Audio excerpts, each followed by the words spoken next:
বলি শ্বশুর বাড়িতে ঘর জামাই থাকার বড় জ্বালা জানেন। বেলের খোসাকান যেমন ফাটাতে যান কয়লা হয়ে যায়, আমার অবস্থা হয়েছে তাই। বাইরে থেকে দেখে লোকে ভাবে খুব শক্ত আর শান্ত হয়ে বাঁচা দন, কিন্তু ভেতর ভেতর শুধু ফাঁকা আওয়াজ। আজ বানাচ্ছি একদম স্পেশাল বেলের লাচ্ছি।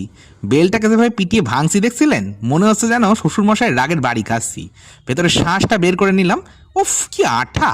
ঠিক যেমন আমার উপর আমার শাওরি নজর লেগে থাকে, আটার মতো একদম ছাড়তেই চাই না। বেলের গুলাখান কেমন তৈরি হয়েছে দেখছেন। এবার একখান বড় পাত্রের মধ্যে বেশ অনেকটা ঠান্ডা দই নিয়ে ভালো করে ফেইটা নিবা। এরপর এর মধ্যে কিন্তু একটু মিছরি বা আখের গুড় দিতে বা চিনি দিতে একেবারে ভুলবে না, কারণ ঘর জামাই জীবনে মিষ্টির অভাব থাকলেও সৌরের দেওয়া ঠান্ডার অভাব কিন্তু নাই। হাতাখান এমনভাবে ঘুরাচ্ছি দেখুন, ঠিক যেমন আমার গিন্নি আমাকে সারাদিন আঙুলের ডগায় নাচাই মারে। একটু বিট নুন দিয়ে দিলাম।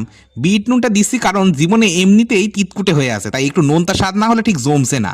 দেখুন বেলের লাচ্ছিটা কেমন ঘন হয়েছে, ঠিক যেমন আমার প্রতি মাসে ঋণের বোঝা। তৈরি আমার ঘর জামাই স্পেশাল বেলের লাচ্ছি।